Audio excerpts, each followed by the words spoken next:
Bonjour, salutations et bénédictions. Comment allez-vous? Quelle joie, vraiment. Et un privilège de pouvoir, une fois de plus, être ici. Depuis la terre de la Bible, et aujourd'hui spécialement, je peux vraiment le dire, comme toujours, n'est-ce pas? Aujourd'hui, nous sommes dans un endroit incroyable, sur un fleuve biblique. Laissez-moi vous montrer ce qu'il y a derrière moi. L'autre jour, la nuit, nous étions ici, et avions fait une vidéo où nous avions mis de l'eau dans le désert. Nous étions avec Brugé, le petit de la maison. Et je vous ai promis que j'allais me promener ici pour vous montrer l'endroit en plein jour. Alors nous sommes ici en train de tenir notre promesse.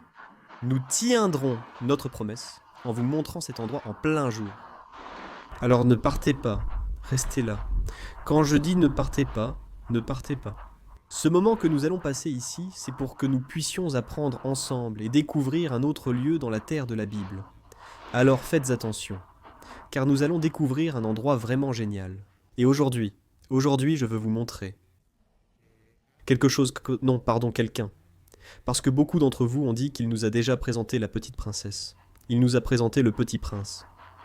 Il ne me reste plus qu'à vous présenter le prince, car j'en ai un qui est le plus grand de tous. Mais vous demandiez aussi quand il allait nous présenter la reine. Et voici la reine, d'accord. Je vous l'amène ici. Ma femme. Alors je veux que Lorena, s'il te plaît, on vienne par ici. La voilà. Bonjour, bonne journée. Bonne journée pour nous. Nous ne savons pas à quelle heure vous regardez la vidéo. La plupart du temps, eux, de l'autre côté du monde, regardent ce contenu le soir. Alors nous voilà. Elle, c'est Lorena. Et en plus, elle va nous accompagner. Nous avons fait une vidéo sur la mer morte. Et nous allons enregistrer le 2e épisode sur ce sujet cette semaine. Ce sera incroyable, à ne pas manquer. Lorena, qui a étudié pour être guide touristique, nous accompagnera. Donc, évidemment, nous avons besoin de quelqu'un d'autre pour nous donner certains points plus importants, ou des choses dont nous pouvons beaucoup apprendre. Donc nous sommes ici une équipe pour être. Maintenant, nous allons doubler les pieds, et nous allons doubler les mains, ici, dans la terre de la Bible, pour pouvoir vous apporter beaucoup plus que ce que nous pouvons faire ici, depuis cet endroit. Alors ne manquez pas cet épisode que nous allons avoir maintenant. Installez-vous confortablement. Mettez-vous à l'aise dans votre salon et profitez de ce que nous allons visiter aujourd'hui.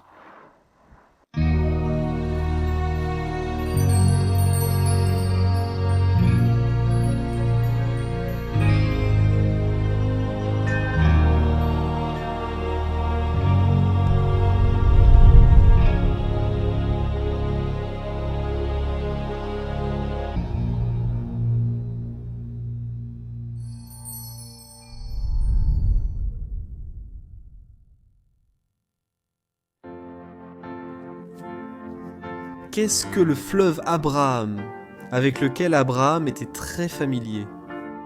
Au fil des années, ce fleuve a commencé à s'assécher et ses eaux sont devenues plutôt résiduelles. La zone, en fait, a fini par devenir un canal qui n'accumulait que des déchets, de la ferraille et autres. L'eau stagnante dégageait une odeur nauséabonde, nécessitant une solution. Des panneaux ont commencé à apparaître dans la zone, avec le message de celui qui rêve et travaille pour cela. Finalement, il l'atteint. Aux alentours de l'année 2017, un grand projet de restauration a transformé la zone en un parc vert et florissant, avec de nombreuses activités au bénéfice de ses habitants. Aujourd'hui, le parc rénové Rio Bercheva offre, à la place d'un désert, une pelouse verte, des bosquets, des sentiers pour piétons et cyclistes. Le parc, en plus, combine des sites touristiques, historiques, des ponts conçus, un complexe sportif, un jardin botanique mettant l'accent sur la végétation du désert, et des espaces pour s'asseoir tout au long de plus de 8 km. Au centre du parc, un lac artificiel est prévu, qui sera alimenté par les eaux usées traitées de la ville. Ce projet est destiné à rappeler cela à ses citoyens, qu'un jour, Abraham eut la vision de voir de l'eau dans le désert. Et aujourd'hui, ce serait comme rouvrir les puits d'Abraham, tout comme son fils Isaac l'a fait autrefois.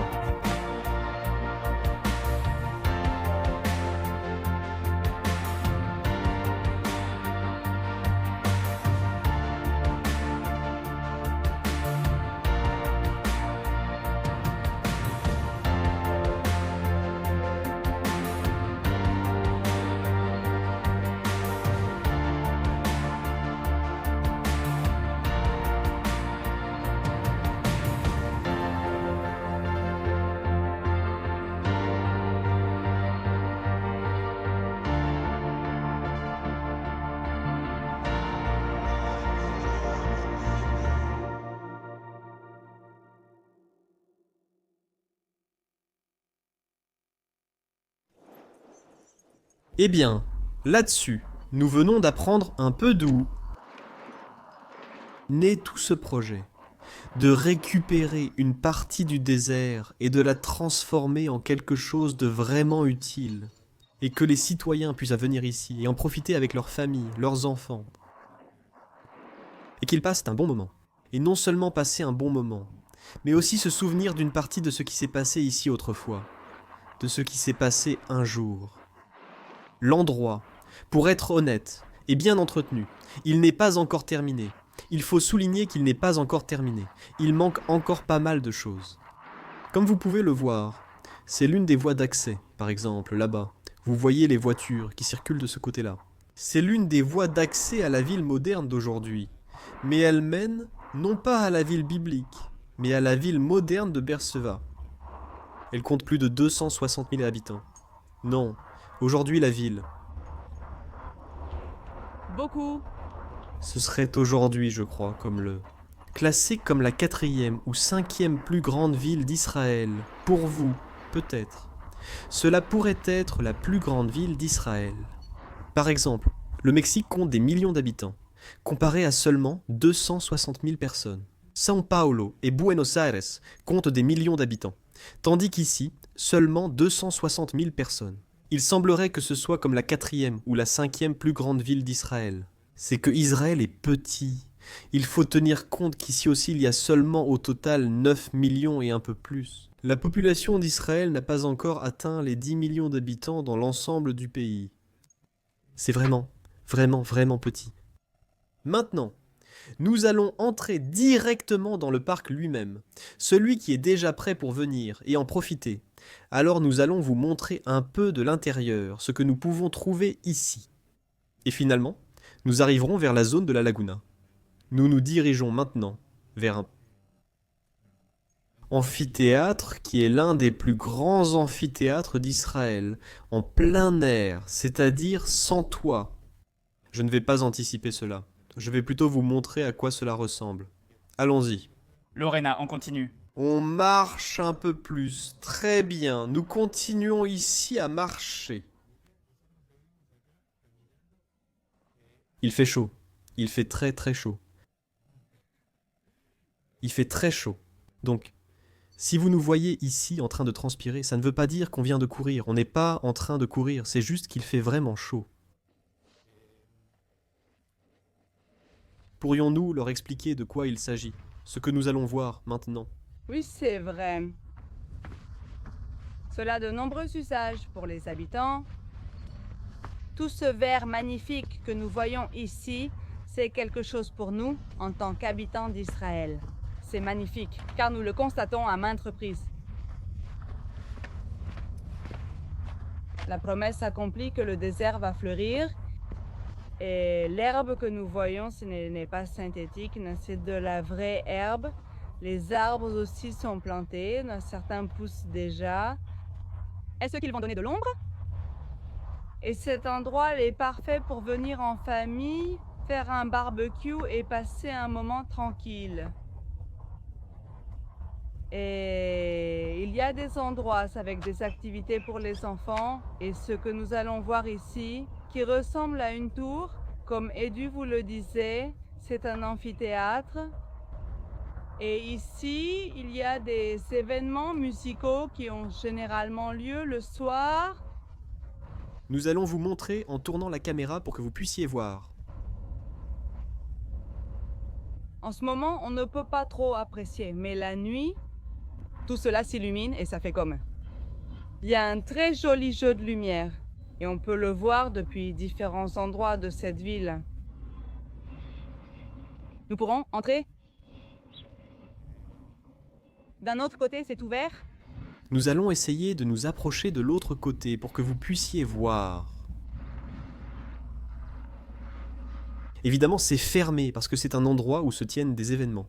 Mais nous allons voir si nous pouvons nous approcher au moins de l'autre côté pour que vous puissiez mieux apprécier. D'accord, faisons le tour ensemble. C'est parti. En attendant, nous continuons à chercher un moyen d'accéder à cet endroit. Ce qu'on peut vous dire pour que vous compreniez un peu, c'est qu'on est en hauteur, parce que vous nous avez vus monter des escaliers. Et on est sur une sorte de petite colline élevée. Ici, le terrain n'est pas plat, il n'est pas droit. En fait, dans tout Israël, ce n'est pas comme les routes bien droites qu'on connaît dans d'autres pays. La plupart des pays ici ont des systèmes très irréguliers. Alors je ne sais pas si vous pouvez voir là-bas, on dirait que tout le temps, c'est comme des collines, pas vraiment des collines. Je ne sais pas laquelle est l'irrégulière. Il y a des montées et des descentes. En effet, des hauts et des bas. Tout ce qui se trouve derrière est encore sec. Le parc n'est pas encore terminé. Il reste encore énormément à faire. On va entrer ici par Campo. En désordre. Et voyons jusqu'où on peut continuer d'avancer. Alors allons-y, nous allons vous montrer ce petit... Enfin, pas si petit. Un grand amphithéâtre. Bon. Il est toujours fermé. L'endroit est toujours fermé. Mais bon, ça a aussi à voir avec le fait qu'il est tôt, qu'il n'y a aucun événement, mais au moins on peut voir les chaises là-bas. La tour, celle-là, cette tour a 7500 lumières, tu savais. Pas autant. 7500 lumières, c'est ce qu'on voit là-bas. La nuit, bon, on peut le voir illuminé, tant sa couleur change en fonction de l'événement qui a lieu. Par exemple, si Israël devient champion aux Jeux Olympiques, alors, sur ces sortes de cordes, si toutes les lumières sont allumées, on peut voir le drapeau d'Israël, par exemple. Et ainsi de suite pour d'autres choses, n'est-ce pas ? En dehors de cet endroit, en dehors de ce lieu que nous voyons, eh bien, ici il est écrit que c'est jusqu'à 10 000 personnes. C'est ce que dit le panneau. Mais officiellement, il peut y avoir jusqu'à 12 000 personnes, parce que c'est un lieu ouvert. 10 000 peuvent peut-être être assises, 10 000 chaises, mais 12 000 personnes peuvent entrer ici. Quand il y a des événements en plein air ici, il y a des récitals, des concerts et toutes sortes de choses comme ça. Nous pensons qu'à un moment donné, ce lieu sera aussi utilisé pour parler du Messie. Peut-être, et tout le monde là-bas écoutera qui il est. Pour l'instant, Israël est assez fermé à ce sujet. Mais en parlant de cela, à propos de ce sujet, continuons à marcher pendant que nous continuons à en parler un peu. Qui sont les gens ? Qu'est-ce qu'on pourrait expliquer aux gens qui vivent de l'autre côté du monde ? Qui sont les gens qui vivent ici ou qui viennent plus précisément visiter cet endroit ? Cet endroit est ouvert à tous et doux. Ils peuvent aussi venir Des Israéliens, des Arabes, des Israéliens, des Juifs, et il y a vraiment beaucoup d'Arabes. Parce que l'endroit où se trouve ce parc avec l'amphithéâtre est plutôt situé à une frontière de Beersheba et il y a beaucoup. Des familles arabes soit du voisinage viennent aussi, et c'est un moyen de divertissement pour les enfants. Et celui-ci alors ? Et pour l'assado ou le barbecue, on en a déjà parlé, non ? Un barbecue à côté de l'autre. Tu me prêtes un peu de charbon, peu importe si c'est arabe ou juif ou quoi que ce soit. Ici, il n'y a pas de dispute, on essaye. Je pense que chacun s'efforce de garder l'endroit propre, certains étant plus responsables que d'autres concernant la propreté et l'ordre. Mais c'est aussi un moment où l'on vient ici pour se détendre avec la famille et les amis pour des rencontres. Bon, il y a des rencontres pour tous les âges. Une fois, nous sommes aussi venus ici pour faire voler des cerfs-volants avec des jeunes et des enfants, donc c'était aussi très agréable. On peut faire différentes activités, comme c'est tellement vaste. On peut utiliser différentes pointes de cet endroit. Et alors ? Est-ce qu'une famille ou une activité n'empiète pas sur l'autre ? Regardez, nous allons vous montrer quelque chose d'intéressant ici. Peut-être que beaucoup se demandent. C'est incroyable de voir tout ce vert, tant d'arbres, tant de pelouses. C'est incroyable de voir tout ça. Mais il n'y a pas seulement ici, évidemment, la promesse de la part de Dieu, mais aussi la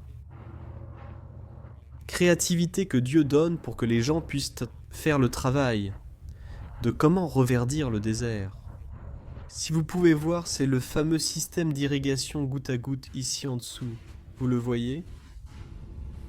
Là, ce que vous voyez là devant, c'est l'irrigation goutte à goutte. Bon, Laure, raconte-nous à propos de l'irrigation goutte à goutte. Oui, c'est quelque chose d'intéressant parce qu'en réalité, n'importe qui chez soi pourrait faire un tuyau avec des petits trous. Mais qu'est-ce qui rend ces tuyaux spéciaux? C'est-à-dire, ici on voit qu'il y a un petit trou et ici il y a comme une petite roue. Ce qui est intéressant, c'est que lorsque l'eau passe par les différents petits trous, la pression est la même dans le premier trou que dans le dernier.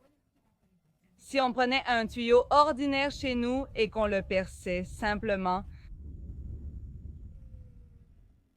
l'eau sortira d'abord par les premiers petits trous, puis avec peu de force ou pas du tout par les derniers. Donc c'est une très bonne façon de pouvoir gérer l'eau. Et ces petits trous, c'est parce que... Peut-on spécifier ici la quantité d'eau à donner à cette plante spécifique? Avec seulement les petits trous, l'eau sort directement à un niveau standard. Mais avec ces petits trous, on peut choisir si on veut donner un demi-litre par heure, un demi-litre toutes les 2 heures, 1 litre pendant une journée. Alors, quand on ouvre les robinets, le système sait déjà automatiquement combien tu veux donner à cette petite plante. Et une autre chose qui est aussi très intéressante, ce n'est pas comme si ici on gaspillait de l'eau, comme on dit toujours qu'il n'y a pas d'eau. Qu'il n'y a pas d'eau dans le désert, qu'il n'y a pas d'eau dans tout Israël. Ici, c'est de l'eau recyclée, donc on ne peut pas la boire. Et toutes les eaux qui sortent de toutes les maisons, de toutes les personnes qui vivent ici dans la ville, dans chaque ville, l'eau passe par un système et est recyclée. Donc cette eau est celle qui est utilisée pour arroser ces plantes.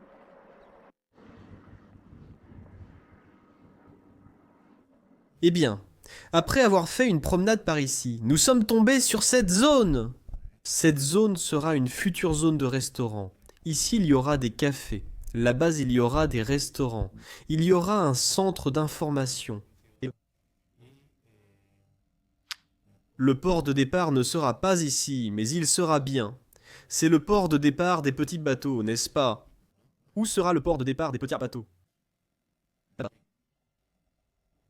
Là-bas, ces petits bateaux sont en réalité des bateaux touristiques, Promenade comme et des choses comme ça qui font un tour ici. familier pour les enfants. Pour profiter du week-end. Pour ceux qui connaissent pas la zone de Central Park, là au milieu, il y a une zone comme un petit lac, ce serait quelque chose comme ça. C'est un endroit pour s'évader de la ville et avoir l'impression qu'on est encore... qu'on vit dans la nature, venir ici et se rappeler la zone naturelle. Pour ceux d'entre nous qui se souviennent de Palermo, là-bas à Buenos Aires, qui était aussi un endroit comme ça, assez similaire, enfin, assez similaire, mais avec beaucoup de différences. Beaucoup de différences. Mais bon, Israël. Israël est aussi petit, Beersheba aussi, dans l'ensemble c'est petit, mais bon, à son échelle, pour ce qui est Beersheba, c'est très bien. Il y a aussi quelque chose qu'on n'a pas dit à propos de venir faire du cyclisme ici, donc les gens peuvent venir. Il y a une piste cyclable. C'est quelque chose qu'ils veulent beaucoup imiter de la zone européenne, comme les Pays-Bas par exemple, qui sont des pays où les gens utilisent beaucoup le vélo. Donc ils veulent y faire pareil ici. Bon, en définitive, ça va être une zone de loisirs, de sport, pour venir profiter et tout le reste. Vraiment, vraiment, vraiment très agréable. Et l'objectif, c'est que beaucoup de gens, des habitants qui vivent ici dans la zone du désert, cherchent un endroit. On va vous montrer un peu. Cherchent un endroit. Toujours pour le week-end, quoi faire, quoi faire, quoi faire, quoi faire. Ceux qui ne sont pas religieux ne respectent pas le jour du repos et ont besoin de sortir le week-end. Parce que le week-end ici, c'est un seul jour, c'est seulement le samedi dans le calendrier hébreu. Alors, les gens, la plupart des gens, qu'est-ce qu'ils font? Soit ils vont à Tel Aviv, soit ils vont à Jérusalem, soit ils vont à Aléja. Ce sont plusieurs kilomètres, une distance inhabituelle à parcourir en une seule journée pour beaucoup. Et ici apparaît la ville, celle du désert, avec une attraction ou une possibilité pour qu'ils ne quittent pas la ville. Il y a beaucoup de gens qui vivent aussi dans des appartements avec des enfants. Beaucoup d'appartements anciens n'ont pas de balcon. Nous aussi, quand nous sommes arrivés, nous vivions dans un appartement sans balcon. Et donc sortir dans un endroit proche, c'est aussi très pratique parce que c'est juste là, à 2 pas de chez toi. Tu as un bel endroit pour les enfants, grands, où ils peuvent faire différentes activités. Et tu ne te bouscules pas avec les gens. On peut s'étendre tout au long du parc. Malgré tout, Beersheba reste une grande ville car ses habitants ne sont pas si nombreux. En vérité, c'est un endroit pour venir se reposer et venir ici. Avec la Bible le matin pour ceux qui aiment faire leur dévotion. Et pour courir un peu. Courir. Un peu. Venir avec la Bible, c'est bien. Petit verre d'eau, petite bouteille d'eau. Et d'où il convient également de noter que il n'est pas terminé. Okay. Il est encore en projet, il a encore beaucoup de temps devant lui, donc il y aura sûrement aussi plus de verdure, plus de lagunes. Il reste encore beaucoup à faire et à découvrir ici. Continuons alors notre exploration. Nous approchons déjà de la fin. Parce que c'est la partie la plus importante, le véritable centre de tout cet endroit, c'est ce lac. Alors nous allons aller à l'une des extrémités de cet endroit pour pouvoir marcher un peu plus. Et nous allons lui faire une visite finale. Et nous vous disons aussi adieu, au revoir. Nous vous laissons vaquer à vos occupations. Mais attendez quelques secondes de plus, car nous allons marcher jusqu'ici de l'autre côté.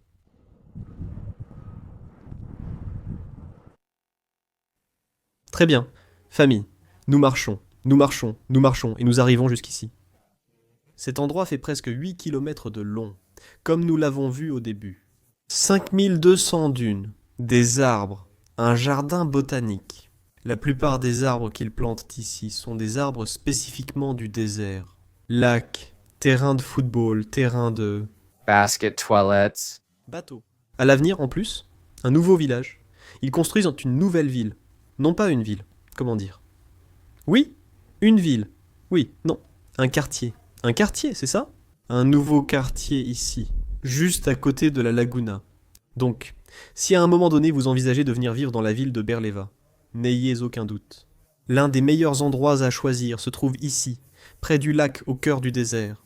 Ce lac n'est d'ailleurs pas naturel. Ce n'est pas un lac artificiel, bien sûr. C'est un lac artificiel, exactement. Et l'eau que vous voyez n'est pas une eau gaspillée. Non, comme nous l'avons dit précédemment, c'est une eau qui est recyclée. De l'eau recyclée. Vous vous souvenez qu'on a vu là-bas le petit truc, celui de l'irrigation goutte à goutte? Une eau est sélectionnée pour les plantes, et une autre eau est sélectionnée pour d'autres types de choses, comme par exemple celle-ci. Cette eau que vous voyez dans le lac n'est pas non plus pour les plantes. Non. Exactement, mais des poissons peuvent y vivre. Cependant, la baignade est strictement interdite pour les humains dans ces eaux. Exactement. Donc voilà, cet endroit est vraiment intéressant. J'espère que vous avez apprécié et ne manquez pas les images qui vont suivre maintenant que nous terminons. Et la semaine prochaine, vous ne pouvez absolument pas manquer la deuxième partie de la mer morte. C'est incroyable. Si vous n'avez pas vu la première partie, allez la regarder pour comprendre la suite. Un mot pour dire au revoir et leur adresser un message là-bas. J'ai beaucoup apprécié et appris, même des choses nouvelles. Merci Edu de nous avoir amenés ici. J'espère que vous avez apprécié aussi. Exactement, oui. Et merci de l'avoir acceptée dans la famille de Voix d'Israël. Eh bien, elle a toujours fait partie de Voix d'Israël, derrière la caméra. Maintenant, elle est ici avec nous. Je ne sais pas si tu pourras toujours venir avec nous, Laure, mais on t'invitera, ok ? Nous allons l'inviter de façon permanente et coordonner les horaires pour qu'il puisse nous accompagner. C'est un privilège de se promener, découvrir, connaître, partager et marcher avec vous. Je crois que beaucoup d'entre vous se sont imaginés marcher avec nous ici. Pendant que nous expliquions, nous marchions. Aujourd'hui, nous avons eu peu de trajets en véhicule. Oui, c'était plus les deux jambes que nous avons utilisées. Donc voilà, nous vous disons au revoir. Passez un bon moment en famille là-bas. Profitez-en. Et comme nous le disons toujours, Shalom Uvraot. Shalom et bénédiction depuis la terre de la Bible. Au revoir Shalom.